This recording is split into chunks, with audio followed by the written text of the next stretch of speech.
जी अस्सलाम वालेकुम, मैं हूँ फैज़ान अहमद। आज 14 अगस्त है। 14 अगस्त जोश जज्बे से खरोश से मनाया जा रहा है। जगह जगह पाकिस्तानी अपने पाकिस्तानी मुहब्बे वतन का इजहार कर रहे हैं और जगह जगह आज हम इसी सिलसिले में मौजूद हुए हैं डीएसपी करौंगी अरशद जंजवा के पास, और जितनी अपनी जान की हिफाजत कर पाएँ उनसे और उनसे सवाल कर पाएँ तो उनसे करते हैं। अपनी जान के अमाल पाके उनसे सवालात करते हैं और जानते हैं कि वो किस तरह जज्बे से ये 14 अगस्त सेलिब्रेट करते हैं। बचपन में या अब क्या फ़र्क आया? खैर फ़र्क तो आ ही जाता है, लेकिन उनसे जानने की कोशिश करते हैं। आइए, हम इस वक्त हमारे साथ मौजूद हैं करौंगी के डीएसपी अरशद जंजवा साहब। इनसे पूछते हैं 14 अगस्त किस तरह सेलिब्रेट करते हैं। अस्सलाम वालेकुम सर। वालेकुम अस्सलाम। आज मेरी तरफ से और महकमा पुलिस की तरफ से सब पाकिस्तानियों को बहुत बहुत जश्न आज़ादी मुबारक। और आज हम सुबह से ही बहुत बिज़ी हैं। इलाके में कई जगहों पे जो है हमें मदऊ किया गया था परचम कुशाई के लिए, तो उसमें मैं मसरूफ़ रहा। 3-4 जगहों से वो करके अभी मैं थोड़ी देर पहले ही वापस आया हूँ।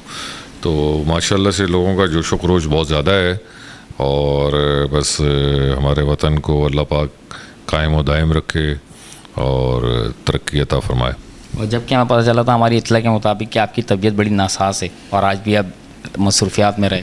नहीं, ऐसा नहीं है। बस वो 2 दिन पहले थोड़ा सा ज़रा वो ब्लड प्रेशर हाई हो गया था, तो अभी मैं नॉर्मल हूँ, शुक्र अल्लाह का, आपकी दुआओं से। सर मुझे ये बताएं कि पुलिस में आना शौक़ था, मजबूरी थी या इत्तफाकन आ गए?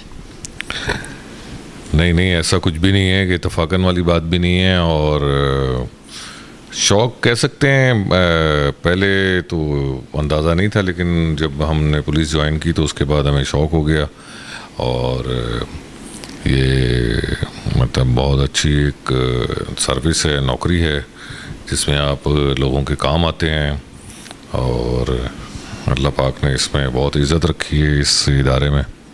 सर आप डीएसपी के रैंक में, आप गैंगस्टर हैं या डीएसपी हैं, बहुत से लोग आपसे खौफ खाते हैं अरशद जंजवा का नाम सुन के, तो क्या आप ये डीएसपी हैं या गैंगस्टर हैं? नहीं, अल्हम्दुलिल्लाह मैं डीएसपी हूँ और यहाँ तक पहुँचने में मुझे 34 इयर्स लगे हैं और ऐसा कुछ नहीं है। गैंगस्टर नहीं हूँ मैं हरगिज़ भी। उन लोगों के लिए है जो माशरे के अंदर अमन व अमान को नुकसान पहुँचा रहे हैं या एक नासूर की शक्ल इख्तियार की है, मैं उनके लिए यकीनन हम सख्त हमारा रवैया होता है और मेरी कोशिश होती है कि आइनी हाथों से निपटा जाए। बाकी जो हमारे अवाम हैं उनके लिए तो हम खादिम हैं हर वक्त। बचपन में 14 अगस्त सेलिब्रेट करते थे, फेस पेंटिंग या बड़ी झंडियाँ वंडियाँ लगाना, और आज जब बड़े हो गए आप माशाल्लाह डीएसपी के रैंक में आ गए, तो कुछ चेंजिंग आई इन पहले असल में हम बच्चे थे, बचपन में स्कूल में तो हम बहुत ज़्यादा उसमें हिस्सा लेते थे बढ़ चढ़ के, क्योंकि उस वक्त ज़िम्मेदारियाँ नहीं थी। तो उस वक्त हम जो है इसको बहुत मतलब ख़ुद ज़ाती तौर पे झंडियाँ लगाना और ये काम किया करते थे। अब जो है वो ज़ाहिर है अब हमारे बच्चे ये काम कर रहे हैं, हम जो है अपने वालिदैन की जगह पे आ गए हैं तो हमारे बच्चे जो है ये काम कर रहे हैं। सर कुछ स्नैचिंग के बारे में बता दें, बहुत स्नैचिंग हो रही है करौंगी डिस्ट्रिक्ट में ख़ास तौर पे, तो इसको रोकथाम के लिए कोई इक़्तिदाम पुलिस ने, सिंध पुलिस ने कोई बनाया प्लान? हाँ, ये जो स्नैचिंग है इसकी कई वजूहात हैं, जिसमें से एक वजह जो है वो बेरोज़गारी है।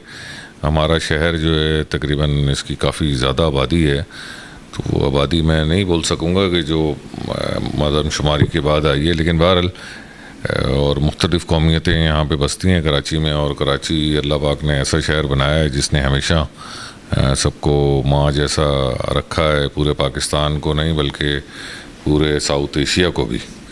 तो मुझे याद है कि यहाँ पे 90 में जब हमने अपॉइंटमेंट हुई थी तो उस वक्त बर्मा से, बांग्लादेश से और दीगर कई ममालिक से, यहाँ तक कि रशिया से भी लोग यहाँ पे रोज़गार के लिए आया करते थे और काफ़ी बड़ी तादाद में थे।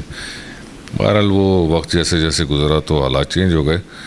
स्ट्रीट क्राइम पे हमने बहुत अच्छा फोकस किया हुआ है। हमारे अफसरान ने जो है वो बहुत अच्छी पॉलिसी ये की है कि एक SHO अगर तैनात किया जाता है तो उसका कम से कम पीरियड जो है वो 3 साल किया है, क्योंकि एक थाने में अगर SHO आता है तो उसको कम से कम 3 महीने से 6 महीने चाहिए होते हैं इलाके को समझने के लिए, और इस दौरान में वो काफ़ी हद तक समझदार हो जाता है और फिर वो 3 साल के लिए अगर वो तैनात रहता है तो उसको अंदाज़ा हो जाता है कि किस किस्म का क्राइम किस वक्त होता है और कौन लोग हैं जो कि ये करने वाले हैं। तो ये पॉलिसी बहुत अच्छी है अफसरान की, सीनियर अफसरान की, आईजी साहब की तरफ से, कि एक तो मेरिट पे अपॉइंट किए जा रहे हैं एसएचओ, दूसरा ये है कि इनको टाइम दिया जा रहा है एसएचओस को, तो उससे काफ़ी कंट्रोल हो जाएगा इंशाल्लाह। सर पहले एसआईपी सब इंस्पेक्टर फिर एसएचओ, ये मेहनत है या कोई शफकत भरा हाथ था कि डीएसपी की सीट पे आ गए आप? नहीं, ये तो हमारा एक मैकेनिज़्म बना हुआ है, सिस्टम बना हुआ है जिसके तहत जो है वो 5 साल सर्विस के बाद आप ड्यू हो जाता है नेक्स्ट प्रमोशन। जैसे ही वैकेंसी आती है तो आपको प्रमोशन मिलते ही जाते हैं। तो इंस्पेक्टर तो हम काफ़ी अर्सा रहे हैं, 2003 से इंस्पेक्टर थे हम लोग और 2022 में आके हम डीएसपी हुए हैं। तो तकरीबन 20 साल हमें लगे हैं इस डीएसपी तक पहुंचने में। तो ये मेहनत तो होती है, ज़ाहिर सी बात है कि जो थोड़े से जिनके मसले मसाइल होते हैं वो डेफर हो जाते हैं।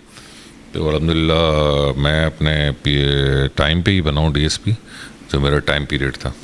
सर आवाम का एक सवाल है कि 10 मिनट मोबाइल लेके बाहर नहीं घूम सकते, कौन जिम्मेदार है इस चीज़ का?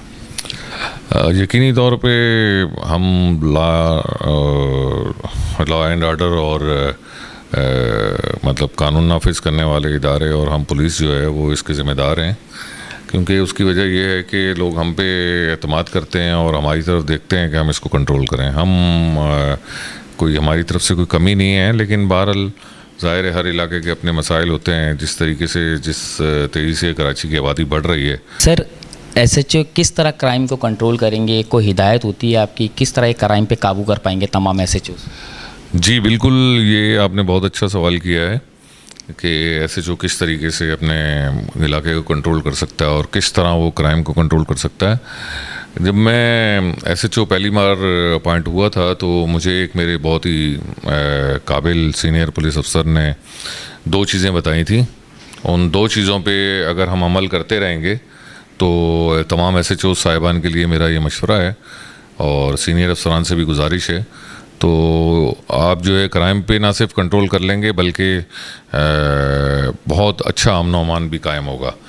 पहली चीज़ ये है कि एसएचओ को जो है, जो हेड मोरर है वो उसकी मर्ज़ी का हो, एसएचओ की मर्ज़ी का होना चाहिए।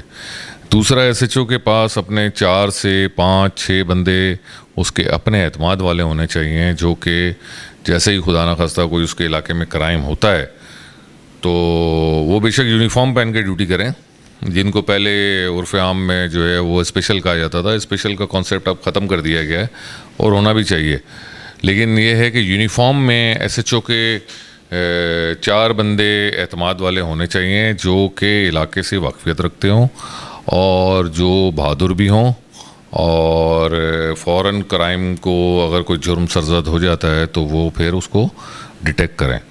तो ये 2 चीज़ें बहुत अहम हैं। और एक और चीज़ भी बहुत अहम है एसएचओ के लिए कि उसके अंदर गैरत और बहादुरी बहुत ज़रूरी है।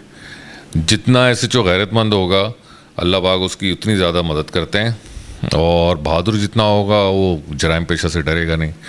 तो बस मेरा यही पैगाम है। और अगर एसएचओ से इन मामले में कोई कोताही होती है तो आप एक्शन लेते हैं फिर फ़ौरन? जी, मैं बिल्कुल एसएचओ के ख़िलाफ़ मिसकंडक्ट लिख के देता हूँ अफसरान को और उनको सस्पेंड करते हैं या उनको ट्रांसफ़र कर दिया जाता है, तो उस पर फ़ौरन अमल होता है अल्हम्दुलिल्लाह। Thank you sir. Thank you.